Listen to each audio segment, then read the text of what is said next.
महत्वाची बातमी. धनंजय मुंडेंच्या राजीनाम्यावरून विरोधक हे सत्ताधाऱ्यांना घेण्याच्या तयारीत आहेत. मवियाच्या बैठकीमध्ये या संदर्भात एकमत झालंय. राजीनामा स्वीकारल्याची माहिती सरकारनं सभागृहामध्ये दिली नाही असं विरोधकांचं म्हणणं आहे.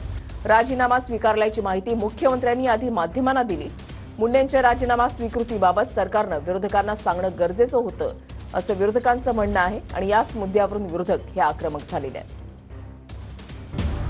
धनंजय मुंडेंचा राजीनामा स्वीकारल्याची माहिती सरकारनं अद्याप सभागृहात दिली नाही. सभागृहात या मुद्द्यावरून घेण्याची रणनीती मवियाच्या बैठकीमध्ये झाल्याची माहिती आहे. मुख्यमंत्र्यांनी राजीनामा स्वीकारल्यानंतर माध्यमांना माहिती दिली. या संदर्भात बैठकीमध्ये चर्चा झाली. 48 तास उलटल्यानंतरही सभागृहात याबाबतची माहिती देण्यात आली नाही. या संदर्भात बैठकीमध्ये चर्चा झाली. संसदीय कामकाज मंत्र्यांनी सभागृहाला अवगत करणं गरजेचं होतं. यावर बैठकीमध्ये एकमत झालं. विरोधकांनी पक्षाभिनिवेश बाजूला ठेवून एकत्रित हल्लाबोल करण्याच्या पक्षश्रेष्ठींच्या सूचना आहेत.